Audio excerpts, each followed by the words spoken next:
Hi, today I will show you how I usually get into my wheelchair van and how I anchor my chair using the chair restraints, transfer from my power chair onto the driver's seat and drive away.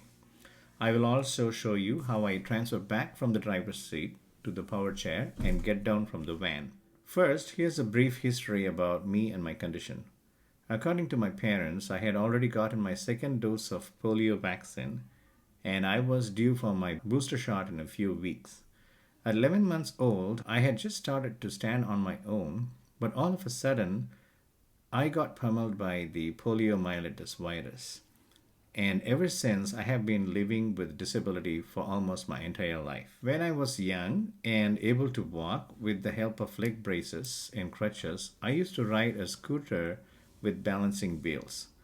This is a picture of the scooter I had used 20 years ago, and that is my son in the foreground. After I moved to the US, I drove a car with manual hand controls. That was a big step up for me, and it worked out great for a few years. Later, as my condition deteriorated, I started using a mobility scooter. I had installed an electric lift in the car trunk to load up the mobility scooter. The scooter was too big to use at home, so I used a manual wheelchair indoors and limited the usage of mobility scooters to outdoors.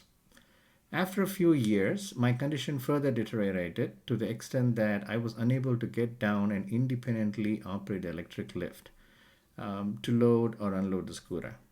Mainly due to the effects of years of walking with crutches and propelling myself in a manual wheelchair, my shoulders gave out and I was diagnosed with rotator cuff tear. So I switched from a manual chair to using a power chair at home.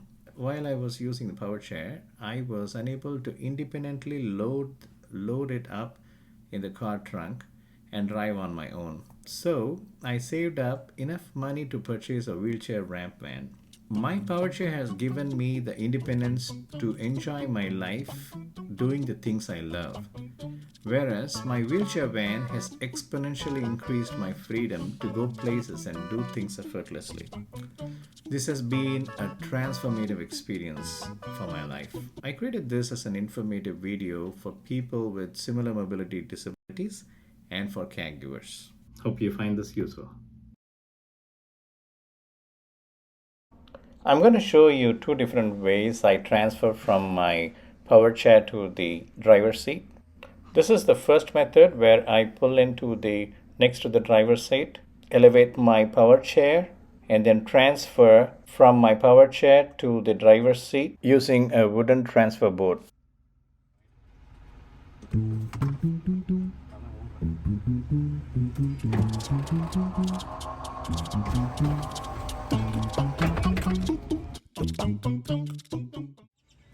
Here you see me hooking up the floor restraints to the chair one by one. It's not safe to be riding on the chair even with the chair restraints on, because this is not meant to be, these restraints are not safe enough to support somebody with a passenger seated on the chair. So I'm just going to tie up the restraints as tightly as possible and then transfer from the power chair to the driver's seat. Here you're seeing me, I elevated the chair a little higher than the driver's seat, and I'm using this wooden plank here so I can slide down easily. And I've now completed my transfer, and then I raised my seat according to the right height, and then I buckled up and I'm ready to drive. This is my second style of transfer. A vehicle has a driver's seat that rotates. You see me here operating the driver's seat by the controls that is installed on the side of the seat. So I'm just rotating the seat towards me while I'm on the front passenger side. And now I'm raising the seat height, wheelchair seat height, to be higher than the driver's seat so that I can transfer easily.